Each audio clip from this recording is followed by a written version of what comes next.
Ndongeye ndabahaye kaze n'umunezero ntangere vyo gusubira kubana namwe muri izi studio za Iyakare TV muri kumwe na Ale afatanyije na Bigirindavyi muri aya makuru tugiye kubashikiriza. Fyonda subscribe niba ukoresha ururimi rw'icongereza canke niba ukoresha ururimi rw'igifaransa fyonda sabone, hamura cuja ngaha iburyo urafyonda no kwako kantu kameze nk'agakengeri, amakuru ibiganiro dutohoza umwanya ku mwanya bizaje bigushikira aho uzoba uherereye hose. Mwe mudukurikira muherereye mu bihugu vy'amakungu ya kure ku mugabane w'abanyamerika, abadukurikira muherereye ku mugabane w'abanyaziya, ku mugabane wa Buraya, mwese mudukurikira muherereye ngaha mu gihugu cacu Burundi, intara, amakomine, imitumba, ubucimbiri, imisozi bigiye bitandukanye, mwese aho muri hose tukaba tubakengurukira cane. Amakuru azindukiye ngaha mu gihugu cacu Burundi nuko imipaka ihuza urubibe ihuza igihugu c'u Rwanda n'u Burundi kuri iri genekerezo rya 14 z'ukwezi kwa mbere umwaka wa 2024 yongeye kugururwa, ariko ikaba irugururwa uyu munsi wonyine ku banyarwanda n'abarundi bipfuza gutaha mu Burundi n'abipfuza gutaha iwabo mu Rwanda. Kuri iri genekerezo imipaka iririrwa yuguruye, tukaza kubashikiriza imvo zatumye hafatwa ingingo ku Burundi aho bagiye bugara iyo mipaka hamwe na hamwe ikaba yugajwe ingufuri zugazwa kwikinga. Ivyo byose tukaza kubabwira ukungene vyifashe Bigirindavyi yabidutohoreje. Indi nkuru tuza kubashikiriza ni inkuru y'ukungene ibintu bibandanya kuba bibi cane mu gihugu ca Repubulika Iharanira Intwaro Rusangi ya Kongo. Abasirikari b'u Burundi barirengagijwe canke bari bagiranye ibiriko birababaho ngaho muri Mushaki, Sake ndetse na Kirorigwe, Kicanga, hose bikaba biri kuvugwa ko ibigwanisho vy'inyeshamba, umuriro w'inyeshamba uriko urabasukwa ko. Iyi nkuru nayo tukaba twayibatohoreje.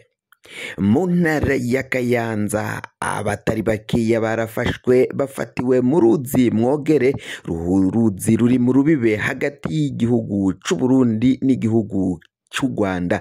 Abo bakaba bariko barava mu gihugu c'u Rwanda bajabuka bataha mu gihugu cacu c'u Burundi, aho rero inyabiramabi y'umupolisi yaciye bafata kuri ubu ngubu yaciye ikwiragiza ko bafashe abaroberi bavuye mu Rwanda.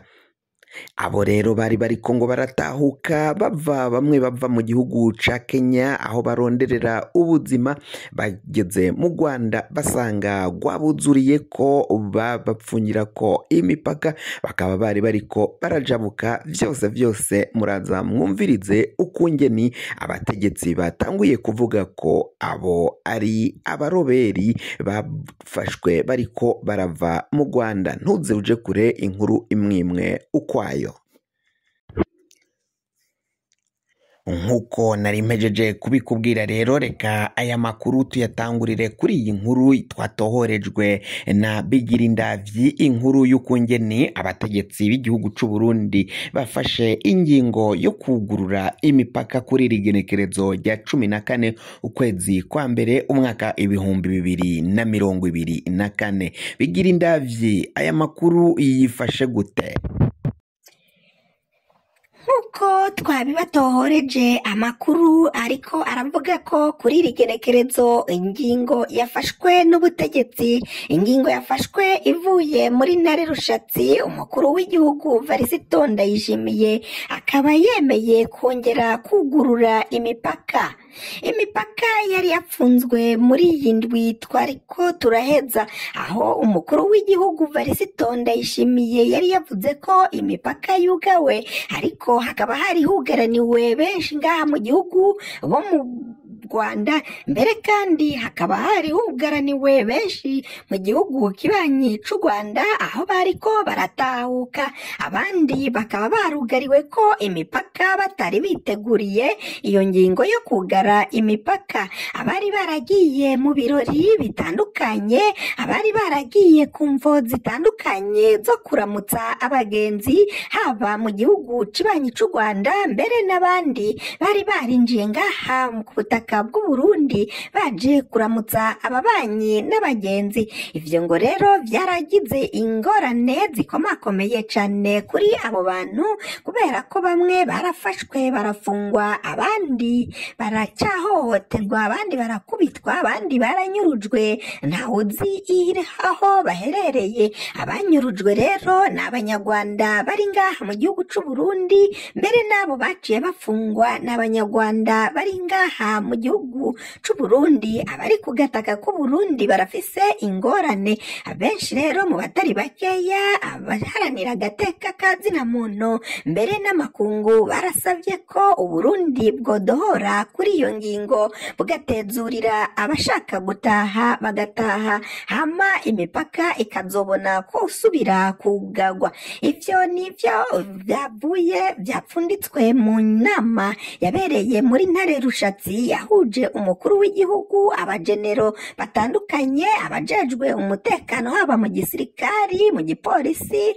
n'abandi bajejwe umutekano. Umushikiranganji abijejwe mu vyo ajejwe harimwo iterambere rusange n'umutekano, Martin Ninteretse, nawe yari muri iyo nama yafashe ingingo y'uko hagiye kugururwa umupaka kuri iri genekerezo rya 14, ariko ngo nyuma y'uyu munsi umupaka urongera wugarwe. Abatari bakeye baranenze ukungene imipaka yagaragaye iriho ingufuri z'amakinga, hakibazwa niba igihugu c'u Burundi carakenye ku buryo kitoronka igufuri canke ngo gishake abapolisi n'abasirikari bo kurinda umupaka.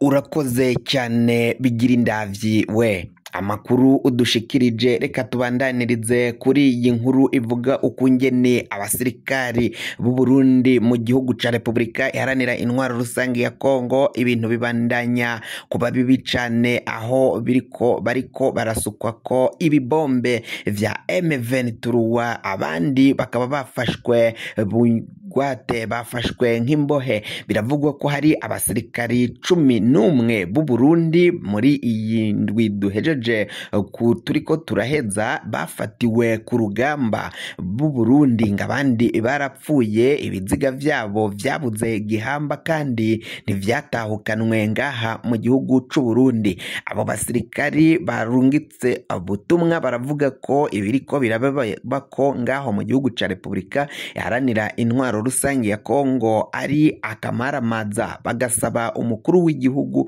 kurungika abandi basirikari baja kubafasha ngo kuko abasoda ba Kongo bo ataco bishoboreye kuri ubwo rugamba.